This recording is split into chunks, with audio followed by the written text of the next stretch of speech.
Okay, आजच्या लेक्चरमध्ये आपण बघणार आहे X rays.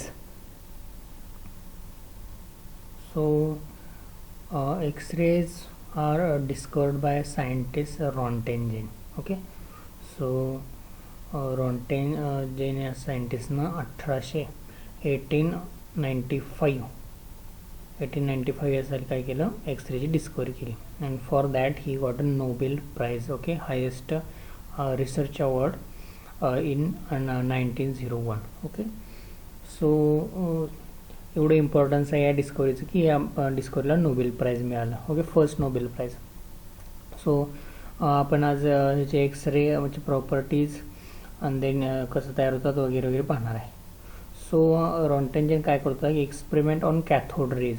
Okay, cathode rays म्हणजेच काय, इलेक्ट्रॉनचे रे, त्याला कॅथोड रे असे म्हणतात. ते एक्सपेरिमेंट करताना ही गॉट अननोन रेडिएशन, एक विशिष्ट प्रकारचे रेडिएशन त्याला मिळाले, त्याची very high penetration power, invisible आहेत.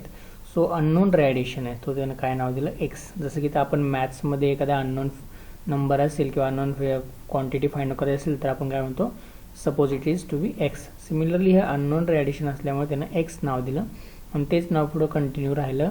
So it is named as a X rays. Okay, so ही जे रेडिएशन्स आहेत त्याचं ओरिजिन कुठून होतं आपण बघणार आहे. ओके, सो त्यासाठी आपण काय कन्सिडर करणार आहे, हायर ॲटॉमिक नंबरचे जे मेटल्स आहेत. हायर ॲटॉमिक नंबर यासाठी घ्यायचा आहे की ज्याचे इनर कोअर ऑर्बिट काय असतात, इनर कोअर ऑर्बिटमधले जे एनर्जी लेवल गॅप असतो तो हाय असतो. Okay, this is a positive centre, this is inner shell, then this is second orbit, then third orbit, fourth orbit, असे ऑर्बिट असतात.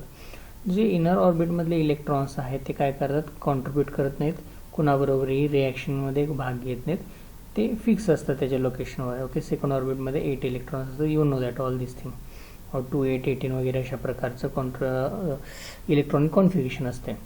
सो आउटर मोस्टमधले जे electrons आहेत तेच काय करतात, रिॲक्शनमध्ये भाग घेतात किंवा बॉन्ड फॉर्मेशनमध्ये भाग घेतात किंवा काय म्हणतो आपण इलेक्ट्रिक करंट फ्लोमध्ये पण ते पार्टिसिपेट करतात. Okay, flow of electric current काय असतो, फ्लो ऑफ इलेक्ट्रॉन्स असतो. ते कोणते इलेक्ट्रॉन्स असतात, ते आउटर ऑर्बिटमधले इलेक्ट्रॉन्स असतात. जो इनर ऑर्बिटमधले इलेक्ट्रॉन ते काही करत नाहीत.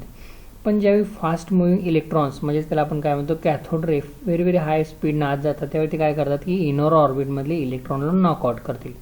सो इनर ऑर्बिटमधला इलेक्ट्रॉन नॉकआउट झाल्यानंतर काय असेल, सो रेमधल्या इलेक्ट्रॉनशी 2 इलेक्ट्रॉन बाहेर असतील.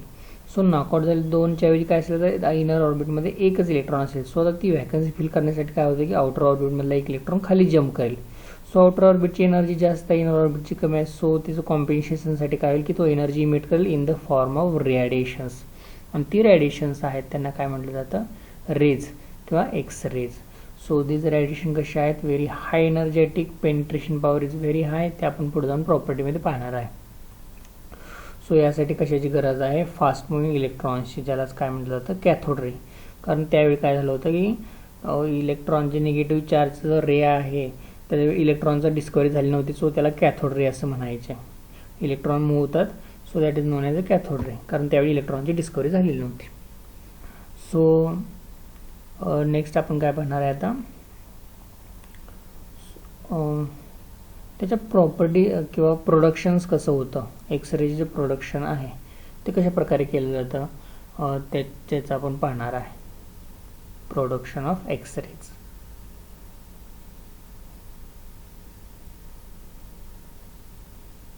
त्यासाठी आपण काय कन्सिडर करणार आहे, एक्सपेरिमेंटल सेटअप त्याचा आहे तो कशा, एक इव्हॅक्युएटेड ग्लास ट्यूब आहे. ओके, त्याचा हा सेंट्रल पार्ट आहे आणि दोन्ही साईडला कशा आहे, ही अशी glass tube, elongated glass tube आहे ऑन बोथ साईड. ओके, ह्याच्यामध्ये एअर प्रेशर कसं आहे, मिनिमम आहे. यात कसं व्हॅक्यूम आहे, यातली एअर काढून घेतलेली आहे. So it is a vacuum. यामध्ये काय केलेलं आहे, अशा प्रकारचे एक टार्गेट एलिमेंट सेट केलेला आहे.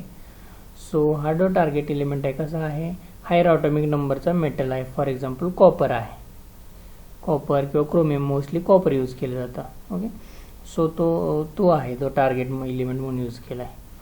सो हे काय केलं आहे, हा बॅटरी सप्लायला दिलेला आहे. दुसरं एक थर्मोनिक इमिशन, फास्ट मुव्हिंग इलेक्ट्रॉनची आपल्याला गरज आहे. सो त्यासाठी थर्मोनिक इमिशनची आपण काय केली तर अरेंजमेंट केलेली आहे. सो थर्मली म्हणजे ज्यावेळी हीट आपण देणार आहे त्यावेळी काय होईल की हाय इथून काय होतील टंगस्टनद्वारे काय होतील इलेक्ट्रॉन इजेक्ट होतील किंवा इमिट होतील.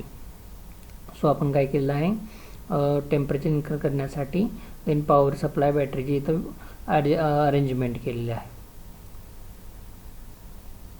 ओके. आणि जो थर्मोनिक इमिशनद्वारे इलेक्ट्रॉन तयार होतात आणि टार्गेटकडे काय होतील ते ॲक्सेलरेट होतील. त्यासाठी ॲक्सेलरेट होण्यासाठी काय करणार आहे आपण की दोन्ही जे कॅथोड ॲनोडचे cross very high power supply लावणार आहे. So very high power supply किंवा व्हेरी हाय व्होल्टेज कशा प्रकारे जनरेट केलं जातं, व्हेरी हाय व्होल्टेज जनरेट केलं जातं ट्रान्सफॉर्मरद्वारे.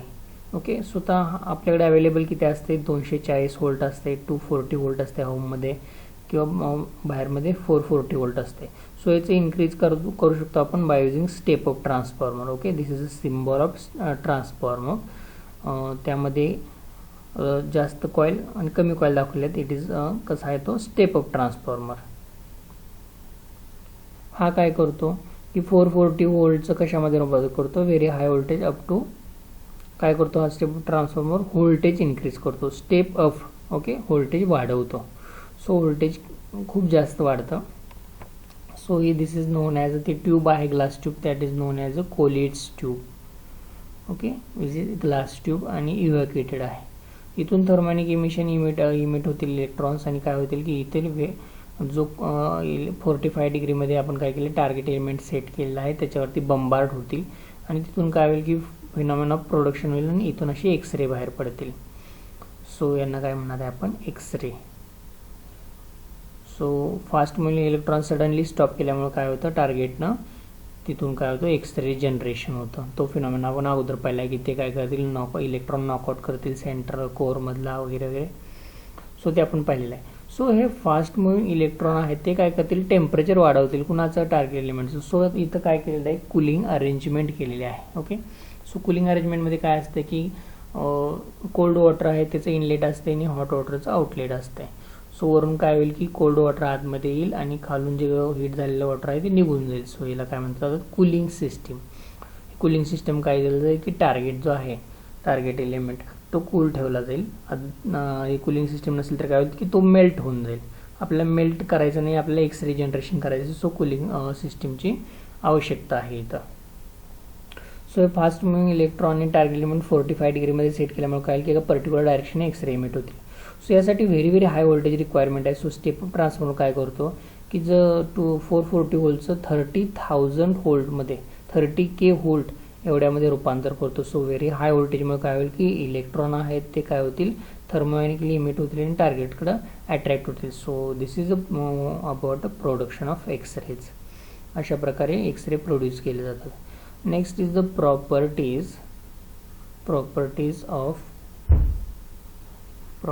Of X rays. So first property आहे याची जी वेवलेंथ आहे एक्सरेची वेवलेंथ आहे विच इज कशी आहे याची व्हेरी शॉर्ट. ओके. खूप स्मॉल आहे. सो फ्रिक्वेन्सी कशी असेल व्हेरी हाय असेल. सो एनर्जी हाय आहे तर पेनिट्रेशन पॉवर हाय आहे. So speed of X rays electromagnetic radiation आहे. सो स्पीड किती असणार आहे 3 × 10⁸ metre per second which is highest in the universe म्हणजे स्पीड ऑफ लाईट एवढं असणार आहे. थर्ड प्रॉपर्टी आहे it affects the photographic plate. जो ओल्ड फोटोग्राफी असायची आता डिजिटल कॅमेऱ्यातून ओल्ड फोटोग्राफिक प्लेटमध्ये काय व्हायचं ते अफेक्ट करायचं. Next property it produces a fluorescence. Fluorescence म्हणजेच काय स्लोली इमिटिंग ऑफ लाईट असं फ्लुरोसन्स प्रोड्यूस करू शकते काही इलिमेंटमध्ये एक्सरेज.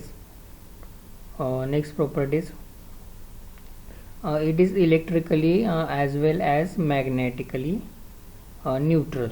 ओके. इलेक्ट्रोमॅग्नेटिक रेडिएशन आहे सो याच्यावरती कोणताही इलेक्ट्रिकल चार्ज नाही किंवा मॅग्नेटिक कोणताही पोल नाही. So it is electrically magnetically neutral. Next property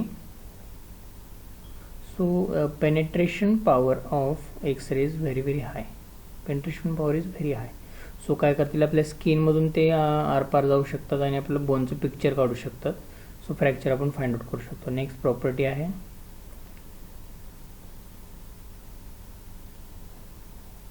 small ionisation when it is passes through the gases. ज्यावेळी गॅसमधून पास होतील त्याचं काय करतील, आयोनायझेशन करतील म्हणजेच काय करतील, इलेक्ट्रॉन त्याचा नॉकआउट करतील. बट काय आहे ते पॉवर त्याची कशी आहे, स्लो आहे, low ionisation power. Next property आहे याची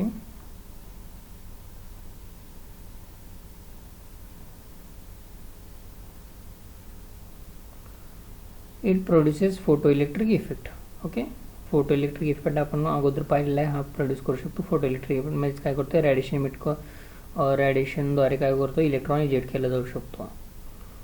नेक्स्ट प्रॉपर्टी आहे it kills the animal tissue. Animal tissue हे काय ॲबिलिटी आहे, किल करण्याची ॲबिलिटी आहे, animal cell tissue. Okay, so याचं ॲप्लिकेशन कशामध्ये केलं जातं, टू क्युअर द कॅन्सर किंवा ट्युमरची गाठ असेल ती डाय करण्यासाठी ॲप्लिकेशन आहे याचं. ओके, ते आपण आता नेक्स्ट आर्टिकलमध्ये बघणार आहे. So there are application of X ray. बुकमध्ये खूप जास्त दिलेले आहेत, आपण काय केलेलं तो शॉर्टमध्ये केलेले आहेत. ॲप्लिकेशन कुठं कुठे याचा वापर केला जातो, यूज काय आहे, there are very much applications of X-rays. त्यामधले आपण engineering, then biological and then material सायन्समधले पाहणार आहे. To detect the crack detect करण्यासाठी यूज केला जातो कशामधल्या, in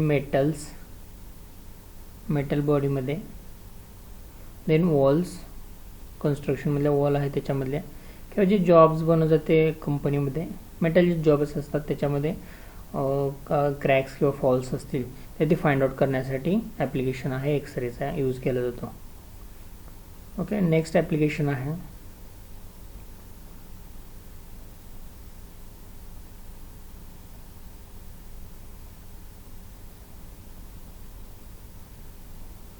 to detect or it is used as detectors.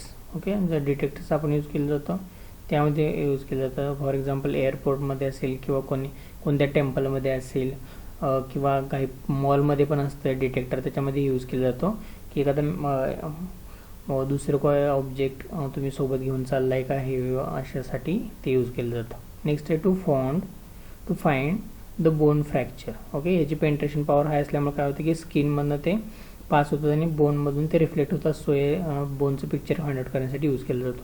Next application is to cure, because it is tissue die होते त्यामुळे हे स्किनचे डिसीज आहेत ते क्युअर करण्यासाठी यूज केला जातो. त्वचारोग आहेत ते बरे करण्यासाठी याचा वापर केला जातो. आणि कशासाठी यूज केला जातो, टू डिस्ट्रॉय ट्यूमर. ओके, ट्यूमरची गाठ असेल तर ते डिस्ट्रॉय करण्यासाठी एक्सरेचं ॲप्लिकेशन आहे, एक्सरेचा यूज केला जातो. नेक्स्ट ॲप्लिकेशन आहे to study various crystal structure find out करण्यासाठी यूज केलं जातं. कोणकोणते स्ट्रक्चर आहे, for example cubic, rhombohedral, hexagonal असे व्हॅरियस स्ट्रक्चर आहेत, त्याचा स्टडी करण्यासाठी काय केलं जातं, याचं ॲप्लिकेशन आहे.